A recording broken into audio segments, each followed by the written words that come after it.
Hola, ¿qué tal? Bienvenidos, bienvenidas a Impacto Económico. Qué bueno que nos siguen a través de nuestro multimedio Telesur. Soy Luis Francisco Blandón desde Caracas, Venezuela. Vamos de inmediato con los titulares de la jornada. Hablaremos de América Latina, de Venezuela y China que van a emplear una nueva ruta marítima para reducir el tiempo de transporte. Hoy en Contexto abordamos cómo la economía alemana vislumbra un panorama sombrío. Y en Economía 360, Hungría instó a la Unión Europea a suspender la financiación a Ucrania.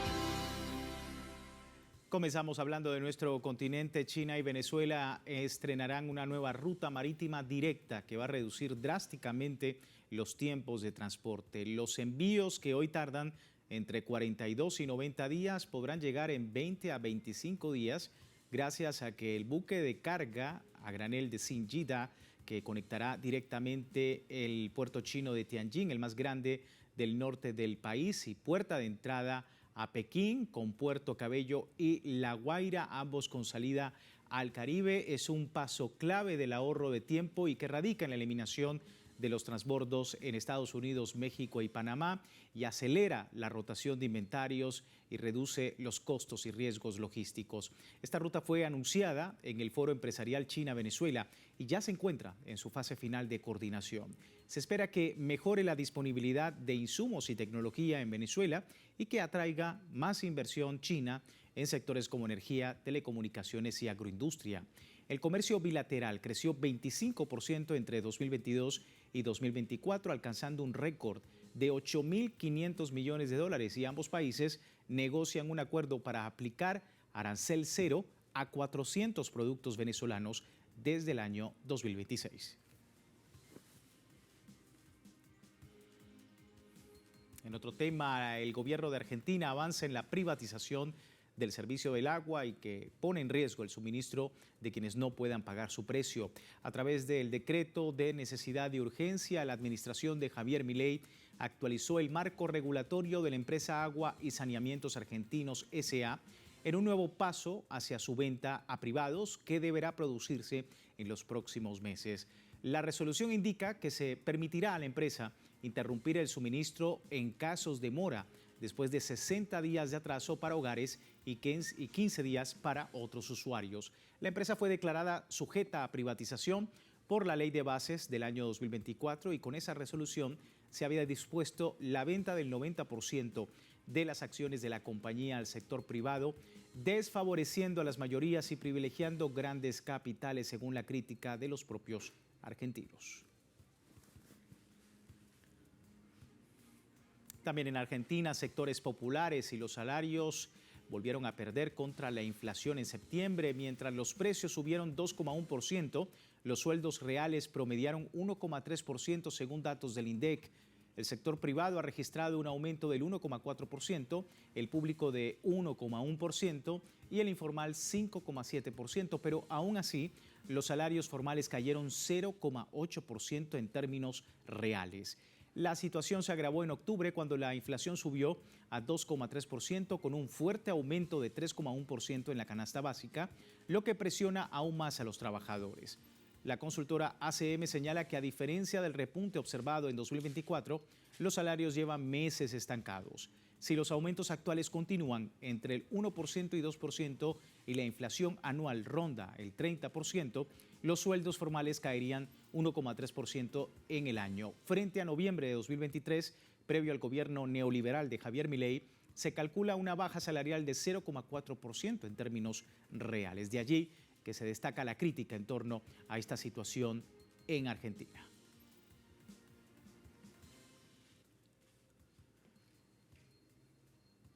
Cuba ha denunciado que el Departamento de Estado de los Estados Unidos usa el dinero de los contribuyentes de ese país para promover y financiar una guerra económica a través de la plataforma El Toque y su tasa cambiaria.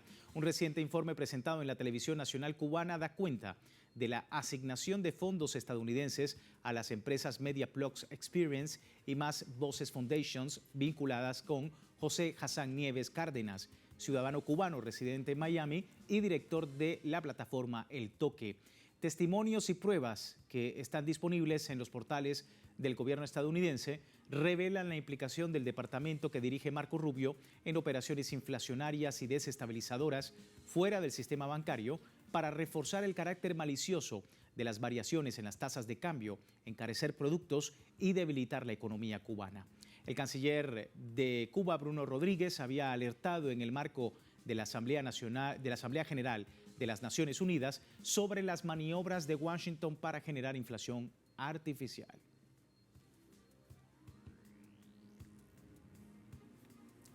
Guatemala dio inicio a la zafra azucarera 2025-2026 con la meta de alcanzar una producción de 2,6 millones de toneladas, cifra similar a la del ciclo anterior. El presidente de la Asociación de Azucareros de Guatemala, Alfredo Vila, ha destacado que el sector mantiene estable el área de cultivo y que el crecimiento va a depender de la dinámica de los precios internacionales en un contexto de sobreoferta global. El 40% del azúcar producido se destina al mercado interno y el 60% se exporta a más de 50 países. Entre enero y septiembre de 2025, el rubro generó 777 millones de dólares, un 38% más que el año anterior. Guatemala es el segundo mayor productor latinoamericano después de Brasil en este rubro.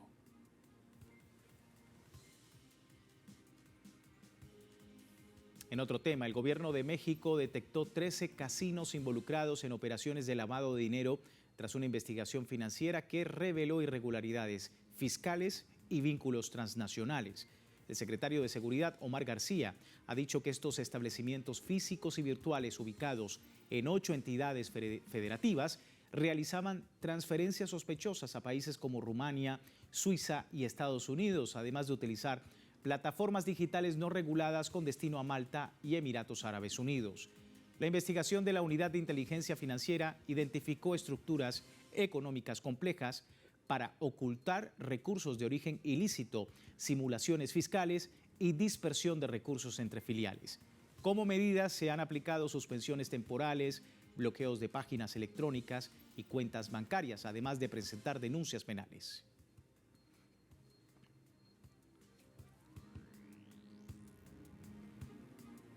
Con esta información vamos a una breve pausa y al regreso nuestro contexto abordaremos allí cómo la economía alemana vislumbra un panorama sombrío. Ya regresamos.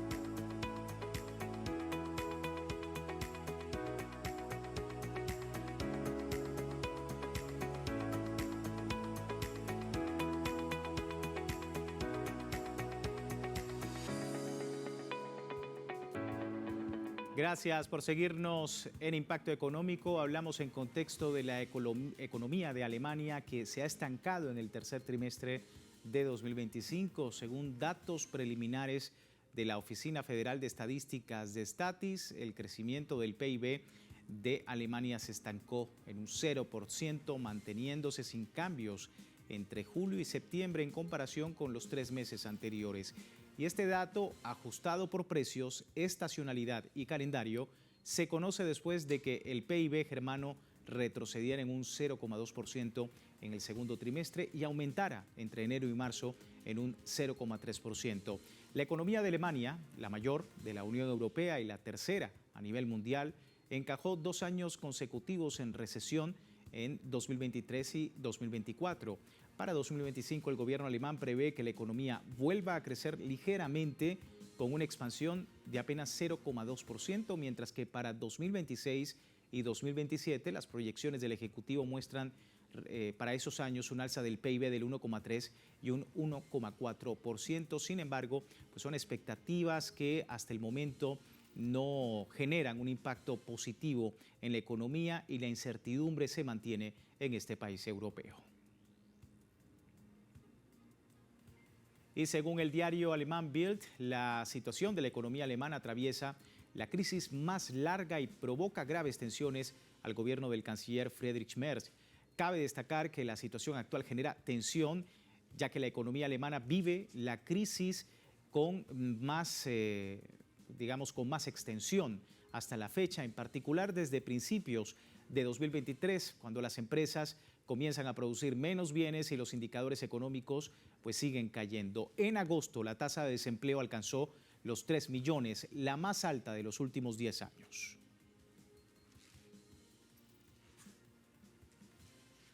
Es que Alemania llevaba 5 años sin registrar un crecimiento económico significativo y es un giro sorprendente para la mayor economía de Europa, que durante gran parte de este siglo había ampliado sus exportaciones y dominado el comercio mundial de productos de ingeniería como maquinaria industrial y automóviles de lujo. Pero, ¿qué ha ocurrido? Aquí algunas de las razones. Una de las principales razones que han llevado al declive la economía alemana ha sido el desprendimiento del gas ruso, lo que supone un adiós al gas considerado económico. Y es que los ciudadanos en Alemania pagan hasta un 82% más por calentarse en 4 años tras dejar la dependencia del gas ruso. Es preciso indicar que en Alemania lo habitual es que la calefacción sea un gasto incluido en el alquiler, pero ese coste se paga en base a una estimación. Si esa estimación ha sido demasiada o insuficiente, al final del año el inquilino debe recibir lo que pagó de más o pagar lo que le falta para saldar la cuenta. La Asociación de Administradores Inmobiliarios de Alemania estima que el costo en calefacción crecerá en 2025. Por ejemplo, calentar un apartamento de 70 metros cuadrados con gas costará un 15% más, hasta los 1.180 euros respecto a 2024. Otro dato importante a destacar que ha afectado la economía alemana es que cuando se interrumpió el flujo del gas ruso, se dispararon los precios del gas y de la electricidad generada a partir del gas. Ambos costos son piezas claves para industrias de alto consumo energético como la siderúrgica, la de fertilizantes, la química y la del vidrio. En este sentido, Alemania tuvo que recurrir al gas natural licuado o GNL, superenfriado e importado por barco desde Qatar y Estados Unidos. El gas natural licuado cuesta más que el gas de gasoducto. Lo que sí es cierto es que la electricidad cuesta ahora más a los usuarios industriales de Alemania, lo que supone un duro golpe para la mayor economía de Europa. Y bueno, otro de los factores que está empeorando la ya maltratada economía alemana son los aranceles de los Estados Unidos, que están impactando a los principales fabricantes de automóviles como Volkswagen y Mercedes-Benz, los cuales han registrado importantes caídas en sus beneficios durante los 3 primeros trimestres de 2025. Vamos a ver detalles. Los elevados aranceles impuestos por la administración Trump a los vehículos fabricados en la Unión Europea han supuesto un duro golpe para el sector automovilístico alemán. Y si bien un acuerdo entre la Unión Europea y Estados Unidos redujo el tipo arancelario del 25 al 15%, las cifras del sector demuestran la magnitud del daño causado por la interrupción del comercio. Volkswagen declaró en su informe financiero recientemente que el aumento de los gravámenes de Estados Unidos supondrá una carga adicional de hasta 5.000 millones de euros para la compañía este año. Hay que señalar que los beneficios del gigante automovilístico durante los primeros 9 meses del año cayeron un 58% interanual, hasta los 5.400 millones de euros. Asimismo, sus ventas en el mercado norteamericano disminuyeron un 11% en los 3 primeros trimestres, como consecuencia del impacto de los aranceles. Al mismo tiempo, Porsche La filial de autos deportivos de Volkswagen registró una drástica caída en sus ganancias operativas, alcanzando apenas los 40 millones de euros en los 9 primeros meses del año, una disminución considerable respecto a los 4.000 millones de euros del año anterior. Por su parte, Mercedes-Benz anunció el miércoles una ganancia neta de 3.880 millones de euros en los primeros 3 trimestres, lo que representa una disminución de alrededor del 50%. De igual forma, sus ventas, ingresos y ganancias de automóviles disminuyeron durante este periodo. Según un informe de la compañía, indicó que hay una gran incertidumbre generada por las políticas arancelarias estadounidenses y otros factores macroeconómicos que continúan tambaleando esta industria. La economía de Alemania se encuentra estancada por el peso de 2 años de recesión y los expertos indican que para 2026 se proyecta una recuperación moderada, pero será impulsada principalmente por factores temporales. Los 2 principales motores de crecimiento proyectado son el aumento del gasto público y un incremento en el número de días laborables debido a efectos de calendario. Sin embargo, los especialistas dicen que para lograr una recuperación sostenible, la principal economía europea requiere cambios estructurales profundos. Específicamente, se ha hecho un llamado a impulsar una mayor productividad mediante la innovación y una inversión más sólida en sectores claves que permitan al país salir definitivamente de la crisis para superar el estancamiento y asegurar una salud económica a largo plazo.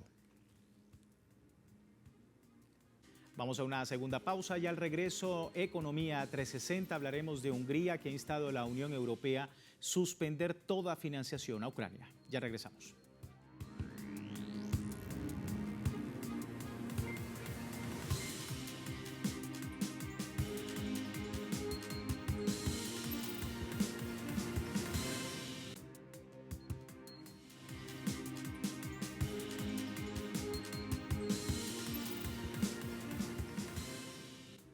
Vamos ahora con nuestro segmento de Economía 360, hablando del gobierno de Hungría. Este jueves instó a la Unión Europea a suspender la financiación a Ucrania luego de que saliera a la luz un nuevo escándalo de corrupción que involucra a personas cercanas al presidente del país, Volodymyr Zelensky.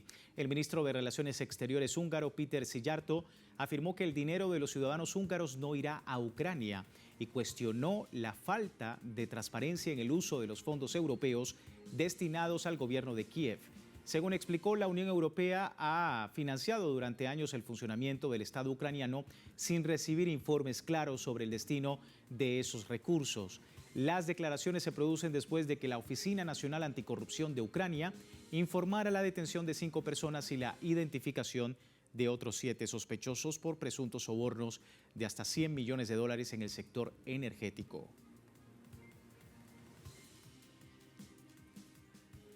La Asamblea Nacional de Francia votó este miércoles a favor de la suspensión de la ley de reforma de las pensiones, considerada la medida estrella del segundo mandato del presidente Emmanuel Macron. La suspensión, que aplazará el aumento progresivo de la edad de jubilación de 62 a 64 años, adoptada en 2023, fue aprobada por mayoría absoluta con 255 votos a favor y 401 emitidos. Esta decisión representa una victoria política para los socialistas, quienes habían exigido la medida a cambio de no presentar otra moción de censura contra el reelegido primer ministro Sébastien Lecornu. El texto de suspensión, que busca aplazar la reforma hasta las elecciones presidenciales de 2027, pasa ahora a ser debatido en el Senado. De no aprobarse una reforma posterior a 2027, la ley original volvería a entrar en vigor. Y seguimos en Francia, donde el sector viticultor ha advertido de una crisis por la ola de calor extremo que ha afectado y reducido drásticamente las cosechas a lo largo de este año. Vamos a ver.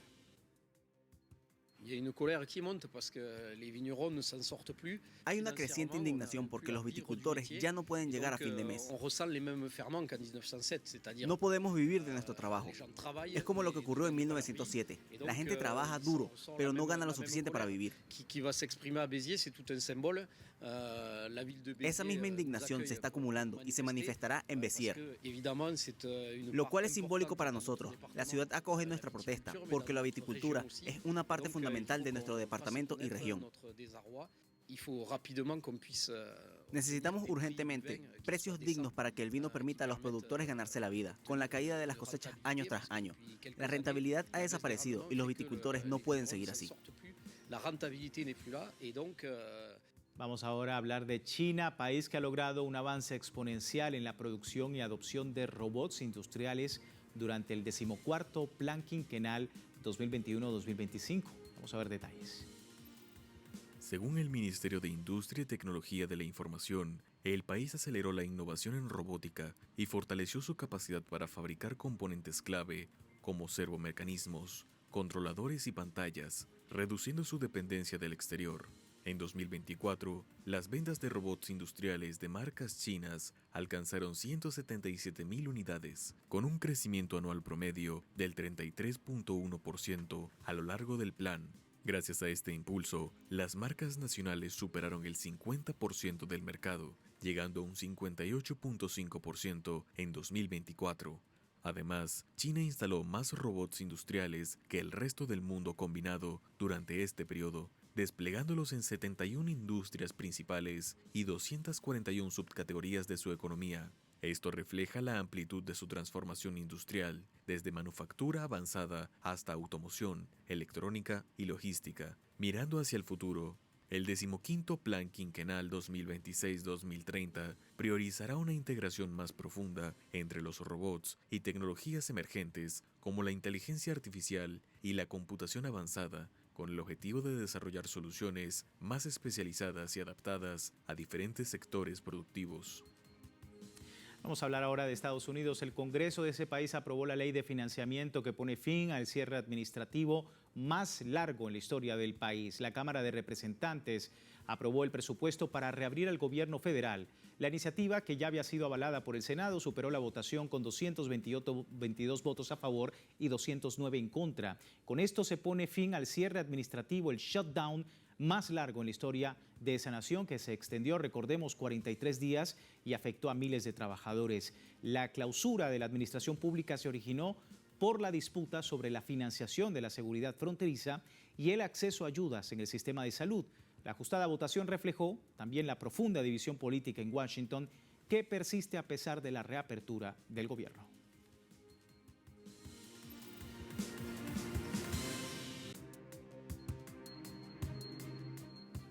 Rápidamente, indicadores petroleros al cierre de la presente jornada, y comenzamos mostrando el barril de petróleo intermedio de Texas, que marca $58.89, 40 centavos de dólar al alza al cierre. El barril del Brent de referencia en Europa, $63.17, una subida similar de 46 centavos de dólar, y el crudo promediado por la OPEP marcó $65.12, con un alza de apenas 8 centavos de dólar al cierre de la jornada, la sexta OPEP. Así finalizamos Impacto Económico. Les recuerdo www.telesurtv.net con nuestra señal en tiempo real desde cualquier parte del mundo, y en Telegram también el servicio informativo de Telesur, servicio informativo en economía las 24 horas del día. Siga con nuestra programación.